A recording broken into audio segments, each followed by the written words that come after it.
So, welcome to this edition of 22nd Century Management with Ken. Do me a favor in the comments, let me know where you're watching from. I'm always curious to see where people join me.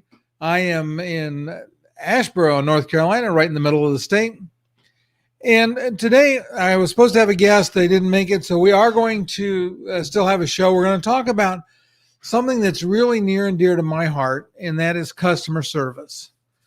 It's interesting. This week, I teach service management in the copier industry, and in both my classes this week, I talked a lot about customer service. And I think that too often in business, companies don't realize and don't address the value of trying to be the best at providing customer service. Oh, there's John. I'll bring John in. Hey, Ken, how's it going? It's going fine. I'll put the banner on. Things happen in live broadcasting to make life interesting. I will say that for sure. Let's turn you on. So instead of talking about customer service, we're going to talk with John Meese, and we're going to talk about the transformation that's happening in business. We see a lot of changes in the way business is run, and so we're going to talk about the shift from the age of information to the age of insight. And what it's doing to business. So to get started, John is an author. He has been instrumental in several businesses, started several of his own. He's worked with others. So you want to share a little more about your background, John? Sure, I'd be happy to, Ken. Sorry for cutting it close here on the live video, by the way, but appreciate your graciousness. I was at a lunch meeting and I looked at my watch and I said, oh, whoa, hey, I'm supposed to be live. And I ran over here. So I wrote this book, Survive and Thrive, How to Build a Profitable Business in Any Economy, including this one. It's been a #1 bestseller in direct marketing, small business, top 100 books in entrepreneurship, which is amazing. But I have a few different things I do. So I'm the co-founder of a company called Notable. Notable Press would be our primary product there, where we have a content creation platform, for your home on the web. It's essentially for building a really nice website that allows you to publish blog posts, podcasts, videos, etc., and builds your audience. I also have a company called Cowork Inc. or cowork.inc is our website as an incorporated. And we're an entrepreneur support organization. So that's where I've got my podcast under there, which is Thrive School. I've got, the free newsletter also called Thrive School. And then we have a co-working space. I'm in one of them right now, our only current co-working space. We'll probably open more in the near future. That's all, a little bit about what I do, but up until recently, I actually ran a business called Platform University for Michael Hyatt, who's a New York Times bestselling author, longtime friend and mentor of mine. And so I ran his business for Platform University for several years. And then we sold that to a third party as part of, that was kind of behind the scenes thing going on. And then here I am. It's interesting because I happen to know the third party you sold, Platform University, to. I was involved with Platform University, and both of those have been things that have helped me in my business. Not as much this one, but in the other business that I run. So it's been, let's say, John and I've had contact for a while now. That's true. It is interesting, and I love the thought about the change to age of information to age of insight.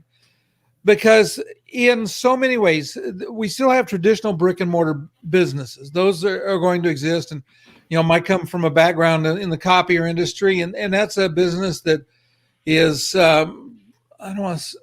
there's logistics requirement that's going to keep it a brick and mortar business. Mm-hmm. But there are so many kinds of new businesses. I've been amazed in all of the different types of new businesses that have emerged in the last couple of years, or let's say they've exploded in the last couple of years, might be the way to say it. And I think part of that is associated with this change you're talking about. Yes, that's exactly true. And so, I gave a different presentation on this morning, and I was just kind of reflecting on the fact that it's easy to say the age of information is over. It's harder, I think, to back up and say, what exactly does that mean? But the reality is, that, once upon a time, there was this thing called the Stone Age, right?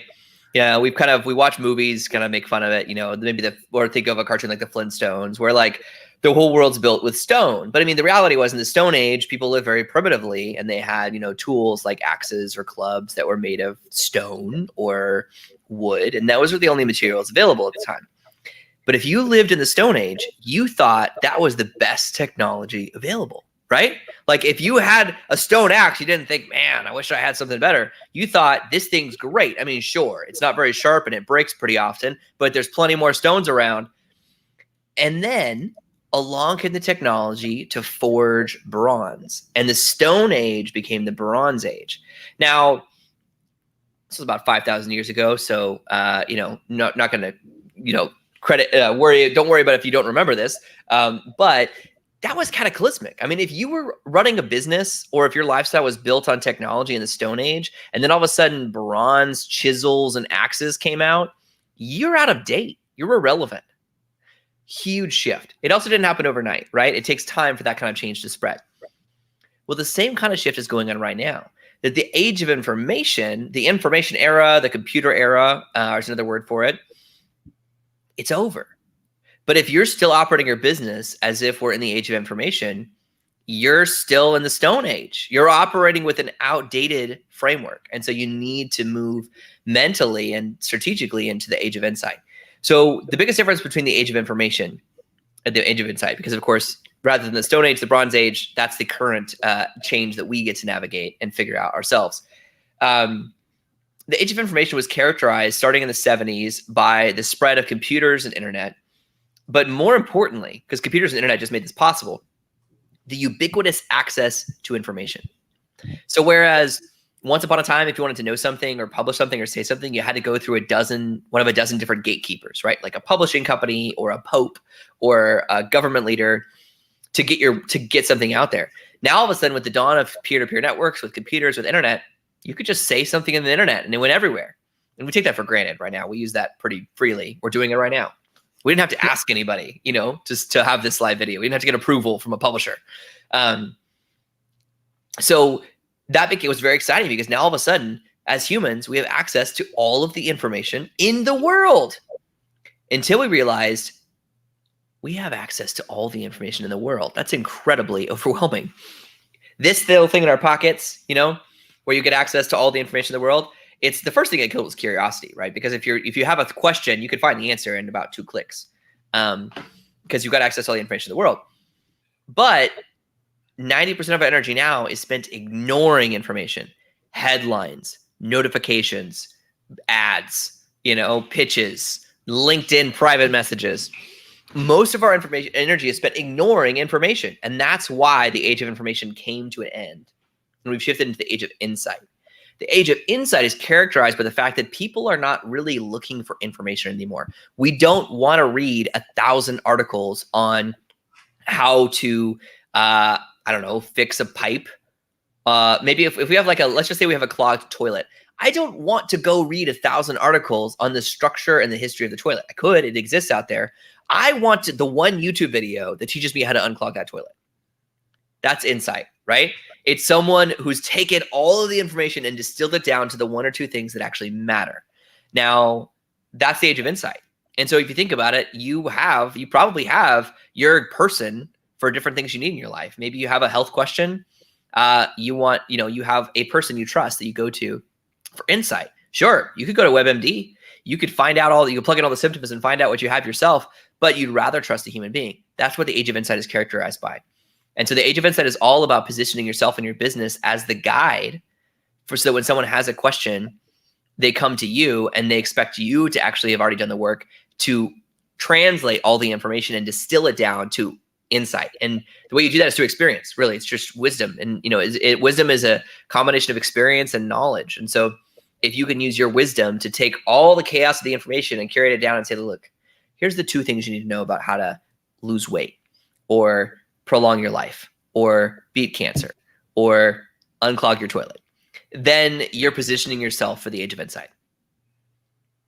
Okay. And I love that because that is one of the things that I'm working on is becoming better at some of that. I just went through an exercise with a company where I helped them walk through the process of creating a business plan.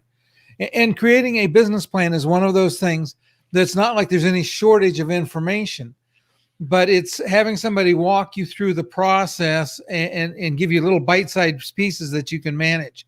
Because if you sit down to do it without someone that's been through it and understands it, you get like, first, let's go back to the age of information. What are the challenges in the age of information? Is there's so much contradiction and so many different ways to do it. Yep. And so that is, one of the things. It's exhausting. Exactly. And that's one of the things that in both of my businesses, because for those that don't know, I have a YouTube travel channel as well.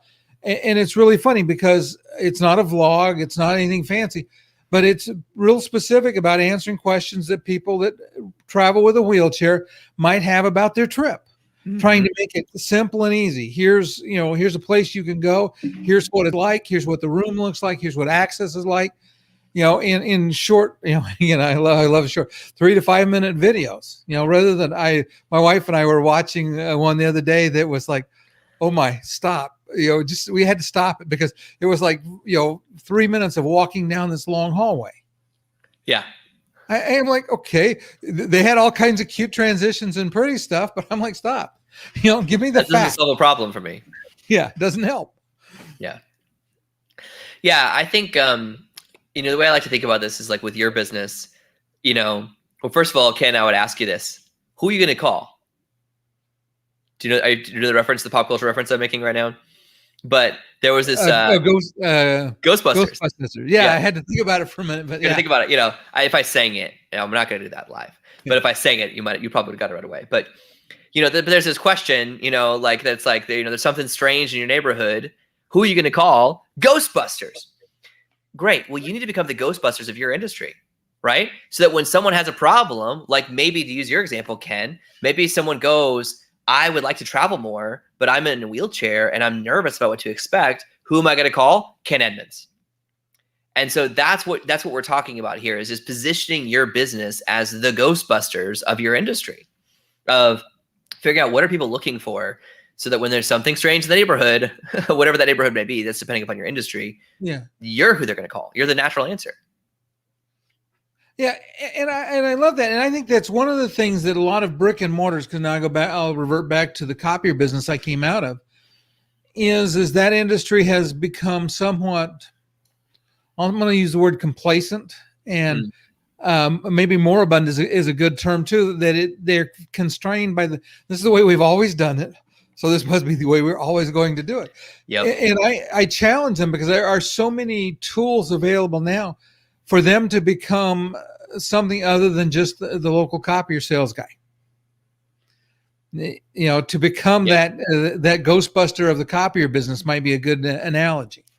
Well, let's just give another example here. So the age of information to the age of insight is a huge shift that's happening.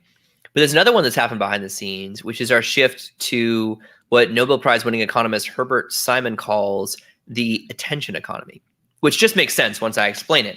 But if you remember back to Econ 101, a market is made up of two things: supply and demand, right? And so that's what a market's made up of. You've got how much of the thing do you have and how much do people want it? And in between is like, okay, well, here's the price, the right price, the market price is where those two things meet. Well, I was asking a friend of mine who owns a coffee roasting company the other day called Mealtown Coffee, and they roast great coffee. Got some right here. And they have their own coffee shop, but they also roast for a lot of local restaurants and other businesses in Tennessee. They're the second largest roasting company in Tennessee. So I asked him, I said, what is the absolute most amount of coffee that you could produce from a supply perspective this year? He thought about it and looked around and started doing some math and said, okay, I think we could produce 100,000 pounds of roasted coffee. I said, wow, that's a lot of coffee. He said, yeah, it's a lot of coffee. I said, could you do more? And he said, yeah. I mean, we'd have to get bigger machines. We'd probably have to up our contract with that one vendor. Yeah, we could do more. And that's the thing that's shifted about supply. In almost every industry, supply is almost infinite right now. And so whereas it used to be in business, a lot of your success was based on, do you control the factory or the highway or the patent? Or, it was a lot of success in business up until recently was, do you own supply? Because the assumption was demand's kind of out of your control. Like that's the consumers don't have are they get to decide what the demand is. You get to decide the supply, and then that's how you have a business. But now, like, think about this, Ken. If you're selling let's just say you have an ebook that you want to sell for $10, how many copies of that ebook can you sell? Well, it depends on how much attention you can get. Exactly, you got it right there. All of them. You could sell all of them and keep going because it's infinite. So with digital products and physical products alike, supply is becoming such a non-factor. I mean, think about 3D printing, print-on-demand technology, that the market is almost entirely made up of demand. So the attention economy is all about this whole shift to now whether or not you succeed in business is really dependent upon, do you have people's attention? We even call it that. You ever notice in language, we'll say paying attention. Like it's a currency, right? We're paying attention. And so, so in your business, you not only need to position yourself as the Ghostbuster of your industry, but specifically that's important because that's really the only way to succeed now in business is to get people's attention. Because once you have people's attention, you can sell your own products and services, there's also going to be other people knocking on your door saying, hey, can you sell my product and service? Because they recognize you're actually in control. You're the attention broker who really, is in charge of your industry. Okay, and that's interesting because that kind of ties into, and I wish I could remember who originated this story, but I am going to plagiarize somebody. And have you heard the purple cow story? Well, I'm familiar with the purple cow itself from Seth Godin, like the book, but maybe not. Yeah, Seth Godin. But okay, so associated with it was a story that as an individual was driving down the road, and he pulled into this gas station. There were a bunch of people standing around at the edge of the fence, and they were staring out into this field, and the field was full of black and white cows and one purple cow, and nobody was looking at the other cows. They were all looking at the purple cow. And so I use that in our industry about changing the way you do business. Yep. Because the copier industry is an industry that has become so price sensitive and so price competitive that they've made it almost unprofitable. Mm-hmm. And I talked about changing what you sell from selling copiers to turning it into some kind of a purple cow offer that nobody else has, because then now you're the only one with it. And I said, the nice thing is if you're selling purple cows and everybody else has black and white, then you're the lowest priced purple cow in your market. I like that analogy. Well, and copier specifically, talking about the supply chain idea, that's a great example of an industry that used to be solely dependent upon, do you own the supply chain, right? So are you the copy supplier in your market? Therefore, if you own the supply, you have a great business. We don't live in that economy anymore. Now, anybody in your market can go online and with a couple buttons, purchase a copier from anywhere else in the world. So whether or not you own the local supply is kind of irrelevant. It's all about attention. Exactly. And so that was kind of where I was going with that. So once you create something that gets attention, the purple cow, once you have your purple cow, then and there's a gentleman, and I don't know if you've run into this gentleman on, he's notorious in our industry, at least in LinkedIn, and notorious in a good way. Earl Everson. I had him on the show. Yeah. I had him on the show last week, but he does LinkedIn Live more than anybody I've ever seen, and of course because I follow him, I see a lot of them, but I mean, it is nothing for him to be LinkedIn Live sometimes a couple of times in one day. Wow. But guess what he's getting? He's getting attention. Mm-hmm. And it's actually transforming his business because he is in the process of becoming an attention getting person. He sells copiers not because he's the only guy with a copier, but he sells copiers because he got the potential client's attention in an innovative way. Well, and I'm sure he's not just doing every live video to say, look, here's a copier, right? Like he's not doing live video after live video to say, look, it has this button on it. So like what kind of content is he sharing? Oh, he talks about the industry. He talks about, he has a purple cow program called Flat Rate that he uses. So he charges a flat rate a month, no matter how many copies they make, and that gets attention. That is, I guess would say his purple cow. But the other piece of it is now he's reached out and he's starting to help other dealers with their branding and marketing. That's great. Because again, he's got a platform and he's got attention. So he's now leveraging that. Yeah, I love that. So let me ask this from a recommendation. So let's say that you're in in a situation where maybe you're not getting the attention. So what are some of the things that you think about that might help somebody become better situated in the position of being in the age of insight? Okay. Well, like a purple cow, I think another framework that's helpful to think about is a magnet, right? So let's talk about that for a second. It's easy to say like he's got a magnetic personality or you want a magnetic brand. That's great. But what does that mean exactly? And so I, put on my nerd glasses and I went and studied the physics of magnets and how they work. As it turns out, magnets create a magnetic field around, the metal involved in a magnet that has two different sources of energy in it. One of them attracts and one of them repels other similar energy. And so that's why you hold up a magnet to a piece of metal and the metal is drawn to it. But if you hold up a magnet to another magnet and you push them against each other, there's sort of like this invisible barrier where they can't touch unless you turn them just right, and then they do. And that's because magnets both attract and repel with the same strength. Now, we mostly think about magnets as attracting, but they repel with the same force. In other words, if you are not repelling someone, you're attracting no one. Now, my goal here is not to say go out and become controversial, and try to piss people off. What I am saying is no, okay, but recognize that you can't be for everyone, right? You have to have a brand that's clear enough that someone or some group of people would look at your website and say, that's not for me. If you look at your website right now and you can't think of a group that would say that's not for me, then you're not magnetic enough. Because you have to have such a clear enough magnet that it attracts exactly who you want to serve and repels most everyone else. Now, there's going to be some people who are on the edge of that. So think, for example, if you have a brand and you decide that you want to position that brand as being really for moms of young boys, okay, well, I'm not a mom of a young boy, but I'm a dad of young boys. And so when I come across your website and I see that all of your content is written for moms of young boys, I recognize right away, yeah, you know what? I'm not the target customer, but my wife is a mom of young boys. So I'm going to send her a link. And also I'm realizing that most of your content is probably relevant to me too. So I'm going to read it anyways. And so you have sort of these these people who are close enough to the middle that they engage with your audience too. So it's not like you're saying no to everyone who's not your target customer, but you have to have a really compelling target customer to be able to attract anyone.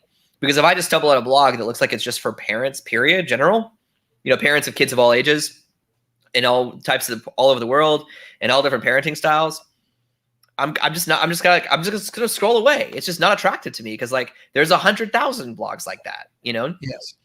But I have a 5-year-old, a 4-year-old, and a 1-year-old son. And if you're specifically going to tell me how to raise young boys to be, strong, honorable men, you've got my attention. Right? And so that's the first thing I would say is just make sure that you have a magnet. Make sure it's both attracting and repelling. So does that help, Ken? Is that an example of what you're looking for? Yeah, and actually that's a great example because we hear the term a lot if you're dealing social media about lead magnets. Mm-hmm. And in particular, a lead magnet funnel is designed to attract the customer you want, but not attract everybody because you can't serve everybody well. Right. So, for example, if a company that their real focus in the office equipment space could be focused on serving legal companies and that they have a real strong vertical market there, then they would want to make sure that their message that they portray in social media and in their website and in their focus is on how they help that audience. Now, it shouldn't be a pitch to buy from it. One of the things that annoys me on LinkedIn, and it happens all the time, is somebody will reach out to connect to me and immediately they throw a pitch at me. Yeah.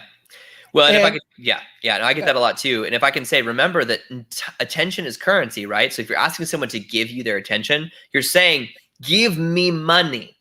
And so I get these pitches all the time too that are like, look, you don't have to buy our product yet, but can we just jump on a phone call or a Zoom call for 30 minutes and just connect and talk about my business? And I'm like, you're asking me for money. You may not be asking me for money directly, but time is money, and attention is currency. And you're not giving me something of value in return. You've got to earn my trust first. All I did was say, accept your connection request. Exactly. And I'm a firm believer in, and this goes back to, no, that name went away. Gary Vee, about you give, and then you ask.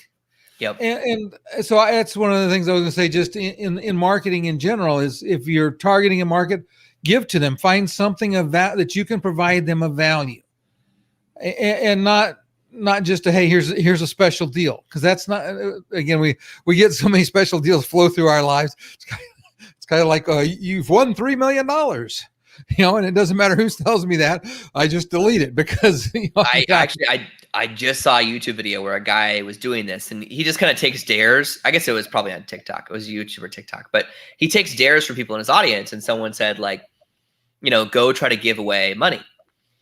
And so he started walking around just like this downtown area, just walked up to a couple, and he was like, hey, he's like, hey, can I give you $2? And they were like, no, thanks. Because they assume there's like something, behind it. Yeah. So he started going up.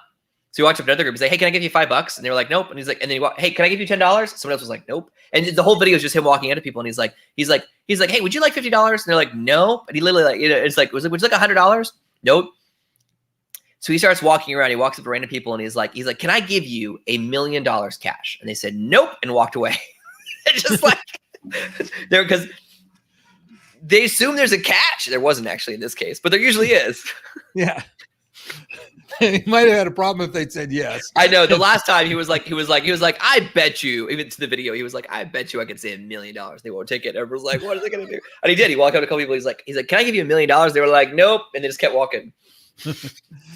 Yeah, and the again going back to that. So when you provide to in any of your marketing, no matter how you do marketing, no matter how you want to share with a targeted customer, if you want to get their attention, you've got to provide something that's of real value. Yeah. I look at some of the challenges that I've attended over the last, and one of them would be our mutual company that's a friend. I went attended one of their challenges. They gave away so much good free information that you were glad you spent the time with them. And so I would say to people in the audience that if you want someone to give you their time and their attention, you've got to be willing to give them something of real value in that process. Yes. And I would agree with that, but I would also say that it's easy to say, give something of value. But value is subjective. And so this is where I think a lot of people get hung up because they think, well, yeah, it is valuable. I mean, like I made it, it's valuable. But what we really mean, I think this is what you mean by Ken by that. And I think you would agree with this.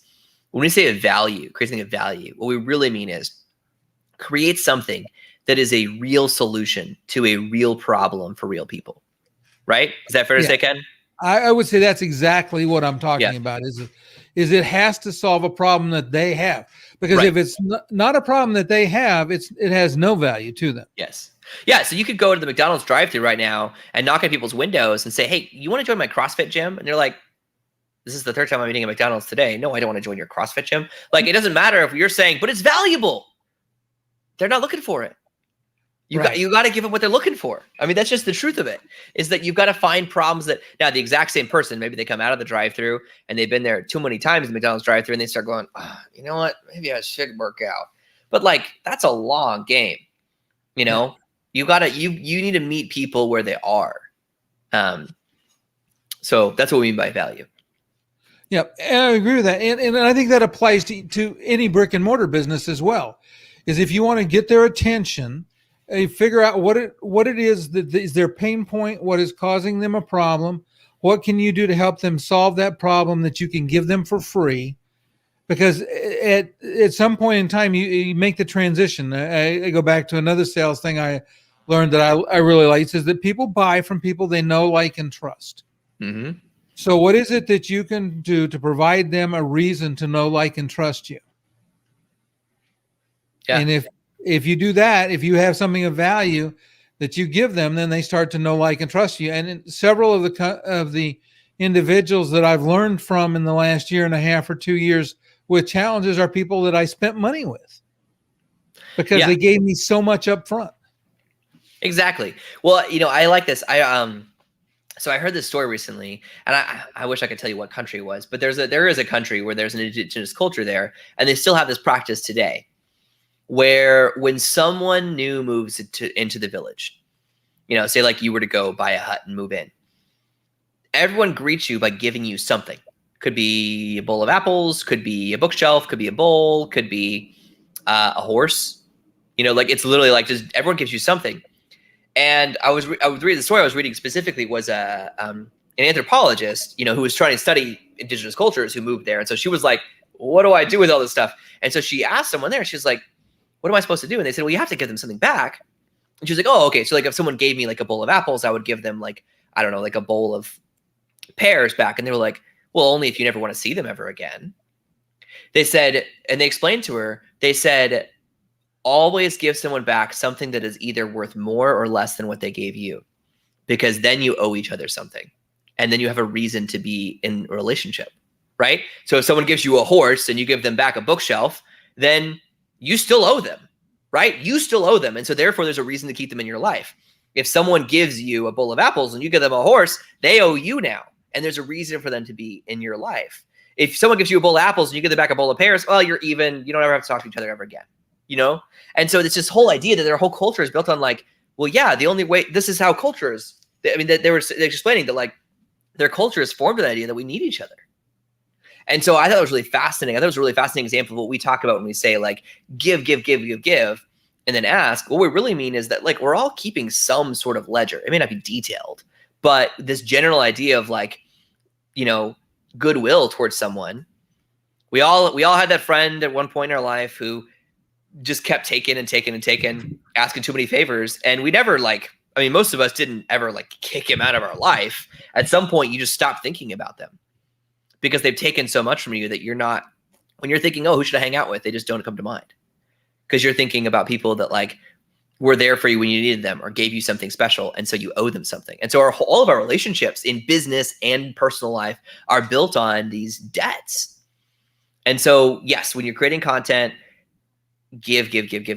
But that's why it works. It's because there's this reciprocity effect where people feel like they owe you something. And so they're more likely to pay attention to whatever you have to offer. Yeah, I like that a lot. John, it has been fun talking again. This is our second visit, and I have enjoyed our conversation.